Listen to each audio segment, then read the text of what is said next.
Армысыздар, бүгінгі сабақта біз сіздермен JavaScript тілінде формамен қалай жұмыс істеуге болатынын қарастырамыз. Ол үшін әлбетте бірінші біз формамызды өзіміздің білетін HTML тілінде құрып алуымыз қажет. Құрылысын құрып аламыз, одан кейін ары қарай скриптік кодтар арқылы бұл формамызға мәліметтерді енгізіп, оны тексеретін боламыз. Ол үшін бірінші мына мысалды қарастырамыз. Аты жөнін, парольді қайталауды және де клиенттен немесе пайдаланушының жынысын таңдауды ұсынуымыз қажет. Сонымен біз Sublime тексті ашамыз. Осы жерде жаңа файлды құрамыз, немесе save as десек, бізде файлымызды сақтап беру қажет. Index.html міндетті түрде біздің бірінші құжатымыз index.html болып сақталуы қажет. Сақтаймыз. Енді HTML құрылысын құрамыз. Сабағымыз JavaScript. Жазамыз JavaScript деп. Meta тегін жазуды ұмытпаймыз. Meta charted UTF-8. Ары қарай бұл сабақта мен сіздерге JavaScript-тің жеке файл ретінде ашып сол жерде құрмаймын. Осы index.html файлында JavaScript-терін, яғни сценарийлерді жаза береміз. Қазір мен сіздерге функция ашып қоямын. Функцияның аты valid болсын. Әзірше бұл функцияға ешқандай мән бермейміз. Денесіне ештеңе жазбаймыз, Ctrl+S. Біз бірінші бізге берілген мысалда көрсетілгендей форманы құрып алуымыз қажет. Ол үшін body деген денесіне HTML тілінде form тегін қолданамыз. Form тегін өзінің атрибуттары бар. Ол бізде action, келесі метод, және де оның аты, біздің форманың аты, ол тест болсын, яғни тестовый біздің форма, және де onSubmit. Неге onSubmit? Бізде функцияның аты valid. Функциямыз атын енгіземіз. Енді қарап тұрсыздар, мына мысал тағы көрсетейін. Бұл жерде аты жөнін енгізетін жолды біз label тегіне жазамыз. Және де мынау бізде input болып табылады. Ол үшін label. Және де labelге for атрибуттын беремін. Атрибуттың атына name болады. Бізде мұнда аты жөні. Қос нүкте. Келесі input. Типі оның бізде text болады, себебі біз text жазуымыз қажет. Және де name деген жолға біз name деп қалдырамыз. Аты және placeholder. Неге placeholder дегеніміз, бұл міне input'ın ішінде көрініп тұратын жазу. Аты жөні деп осы input'ın ішіне қалдырсаңыз болады, немесе шетіне label тег арқылы жазсақ та болады. Осы екі жолды мен сіздерге көрсетемін. Аты жөні деген сөзді көшіріп аламын, Ctrl+S және Ctrl+V. Келесі, бізде енді пароль беріледі. Парольді жаңа жылдан бастау үшін бұл жерде мінеки көріп тұрсыздар, бос пространство тұр, бос орын. Оны біз BR тегі арқылы енгіземіз.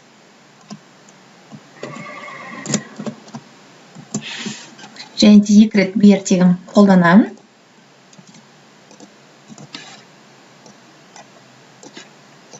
Келесі лейблді көшіріп алайын.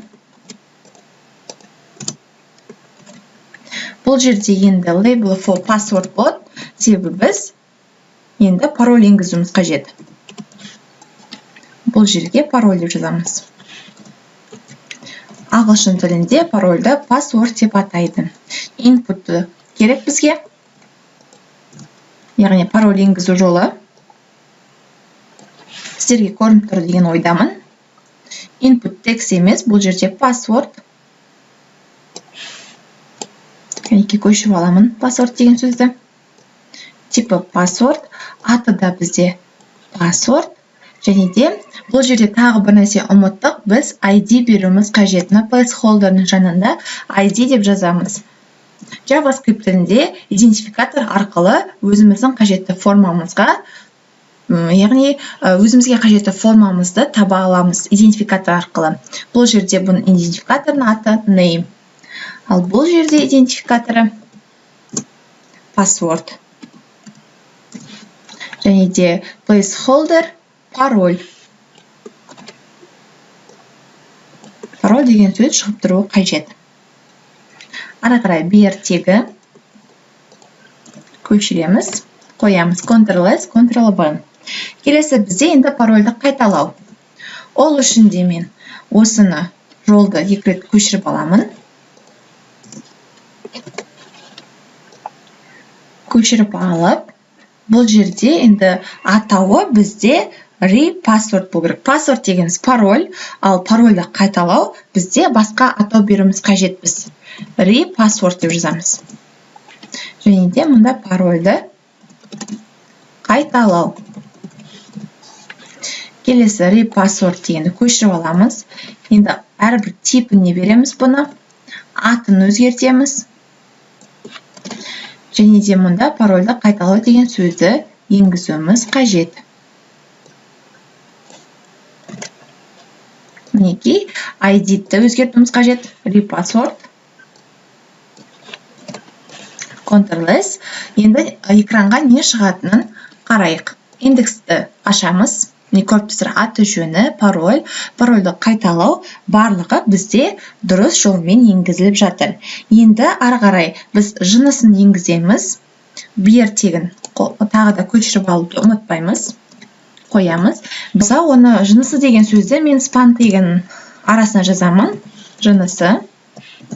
Және де бұл жерде ер немесе әйел деген таңдау үшін біз inputты қолданамыз. Бірақ input'тың типі бізде radio болады.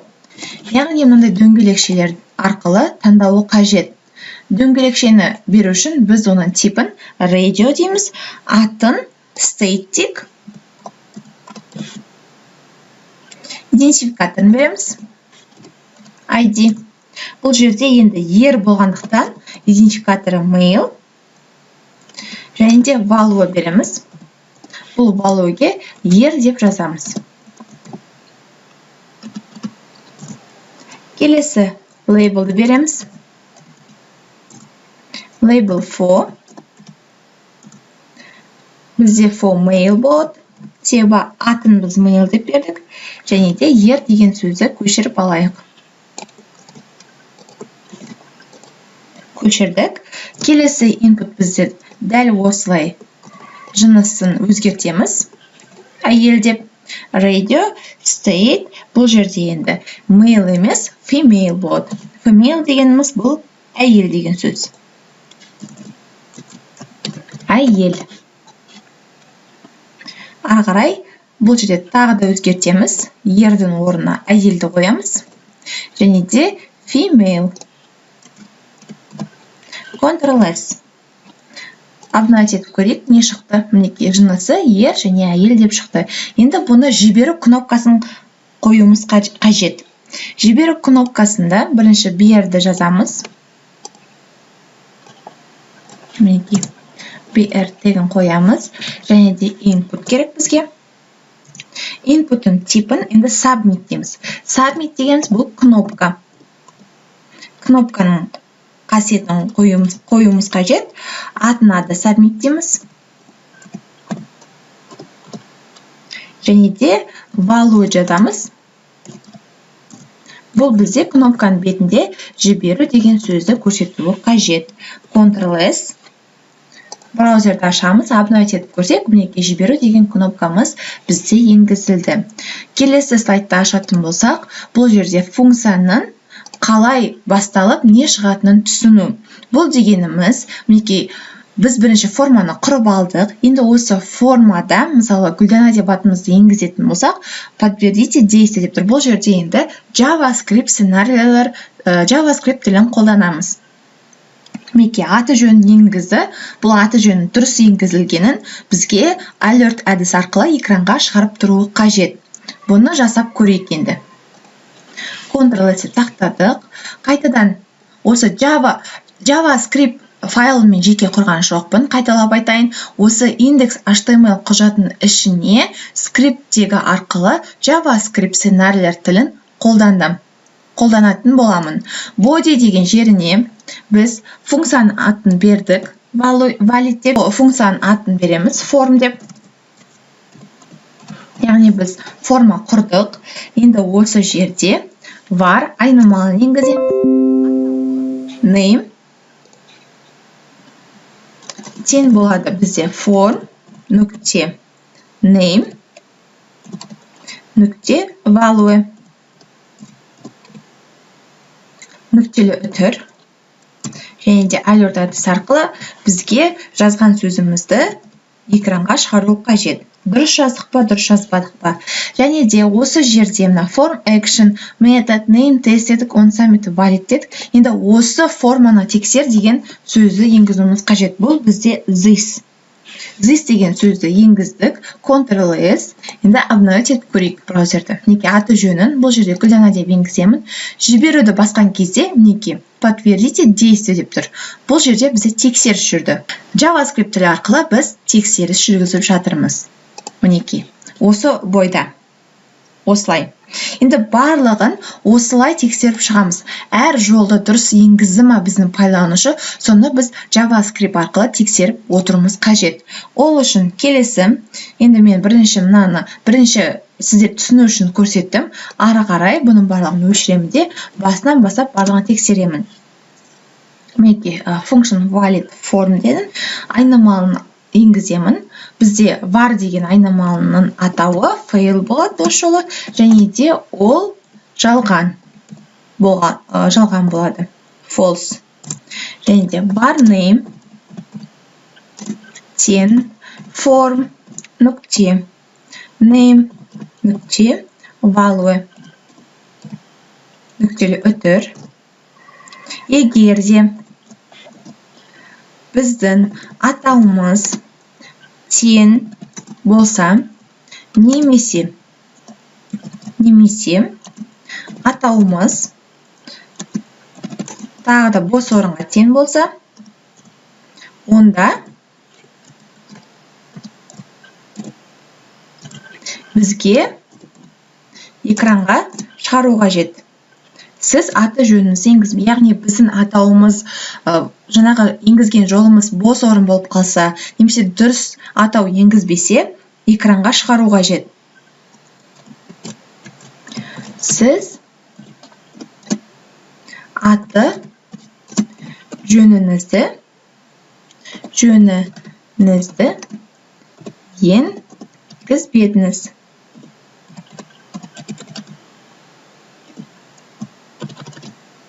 Мінекей осыны атауды шығарады, нүктелі үтір. Және де егер біздің осы функциямыз, яғни fail alert fail нүктелі үтір қайталап отыру қажет. Біздің жазған мәліметіміз өшіп қалмайтындай болу керек. Жалған болғанда. Қараңыздар, енді осыны біз бұл жерде аты жөнін енгізетін болсақ, бізде осы аты жөніміз біздің формамызда сақталмайды. Енді сақталуы үшін біз енгіздік alert fail, return false дедік, және де method post, name test, ID form береміз. Және де сонымен қатар мына жерде input submit деген жерде өзгерістер енгіземіз. Енді submit емес, бұл жерде button деп береміз. Яғни батырма деген сөз. Button on click болады. Яғни басқан кезде сақтап отыру қажет. On click береміз valid, біздің функцияның атауы. Жақшаның ішіне документ нүкте get element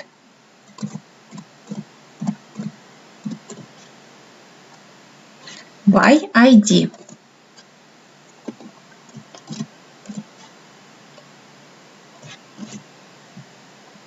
Және де атауы бізде form. Тырнақшасын өзгертеміз. Form екеуі жабылды. Name submit болып қала берсін. Value жіберу. Ctrl-S сақтаймыз. Біздің форманы жауып қайтадан ашып көрейік. Мінекей формамыз ашылды. Енді аты жөнімізді енгізіп жіберуді бассақ, бізде мінекей біздің енгізген мәліметтеріміз өшіп кетпейді, сақталатын болады. Ары қарай енді осы жерде әрбір жазған мәліметтерімізді тексеріп көрейік. Бұл жерде жіберуді бассақ, бізде қазір ешқандай іс-әрекет басталып тұрған жоқ. Тексеріс жіберіліп тұрған жоқ.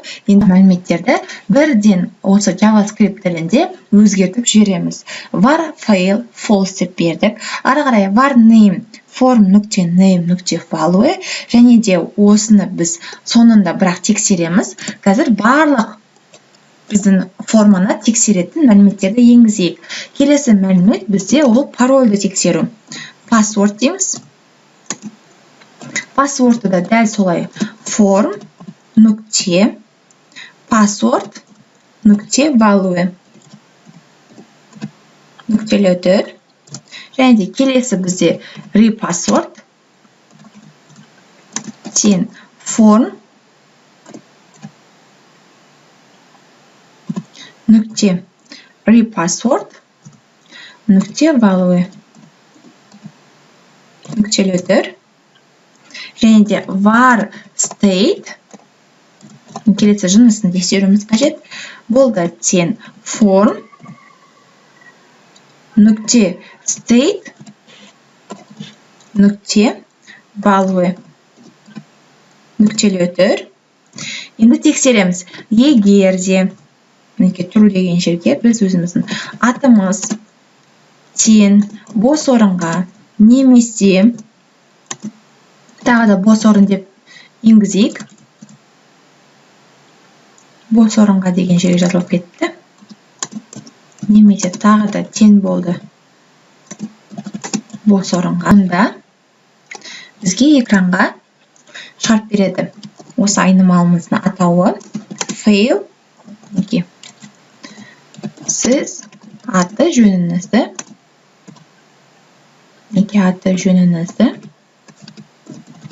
енгізбедіңіз. Нүктелі. Келесі бізде әйтпесе else if білеміз, бізде шартты операторының ішіне бірнеше else if-терді енгізсек болады. Бұл жерде енді біз парольді тексеруіміз қажет. Бұл жерге passwordта ешқандай пароль енгізбесек, бұнда да осындай бізге хабарламаны шығару қажет. Яғни сіз парольді енгізбедіңіз.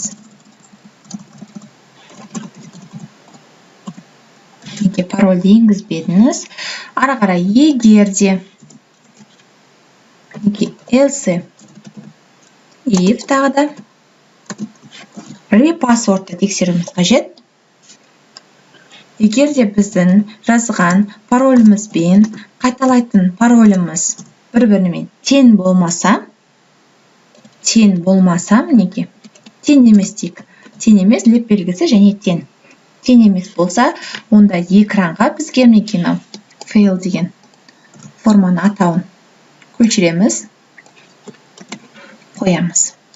Сіз бұл жерде пароль сәйкес емес.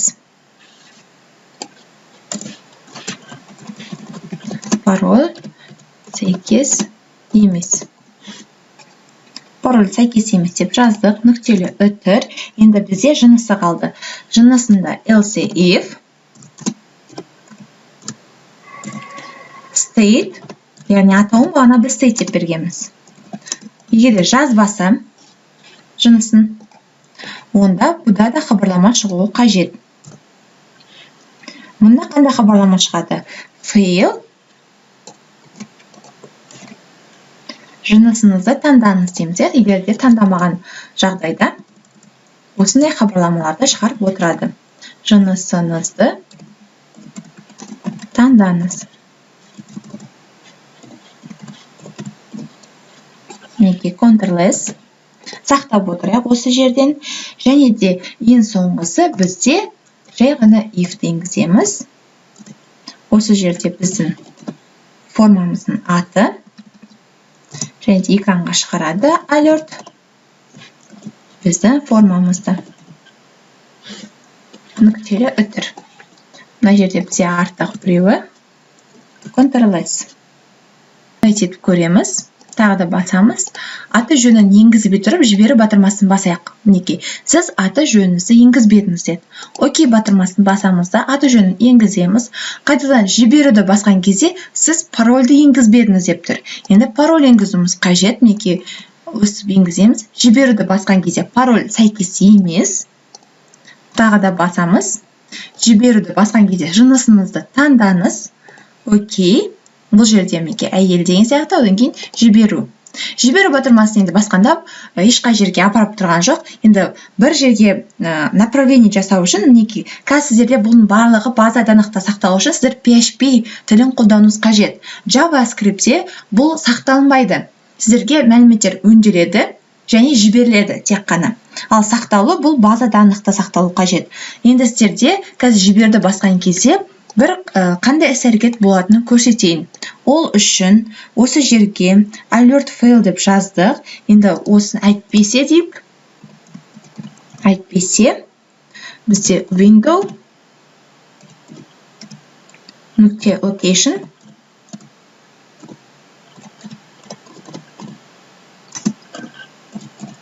бір кез келген формаға жіберсін. Мысалы, сіздерде интернет істеп тұрса, онда Mail.ru-ды ашайын да, осы жердегі Mail.ru-дан ссылкасын көшіріп аламын. Және де мен енгізген window.location дегенге өзіміздің Mail.ru-мыздың ссылкасын қоямыз. Немесе өзіңіз тағы бір форма жасаған болсаңыз, сол форманың ссылкасын берсеңіздер болады. Обновить етеміз. Тағы да барлығын енгізейік тездетіп. Мысалы, осылай. Әйел жіберу деген батырманы басқан кезде, мінекей автомат түрде маған Mail.ru-дан жаңағы берілген ссылка бойынша өтіп, осындай бетті ашып береді. Сіздер тағы да бұны JavaScript-те осындай форманы құрастырып, ары қарай не болу қажет екенін көрсетсеңіздер болады. Яғни HTML, CSS және JS тілдерін қолданып, өзіңізге қажетті, мысалы, сайт жасасаңыз, сайтқа ары қарай сілтемені енгізсеңіздер болады. Бұл біздің бастапқы, мысалы, регистрация өткен кездегі біздің құрылған формамыз. Сабақ түсінікті болды деп ойлаймын. Сұрақтарыңыз болса комментарий астына қалдырамыз және де осы каналға тіркелуді ұмытпаймыз.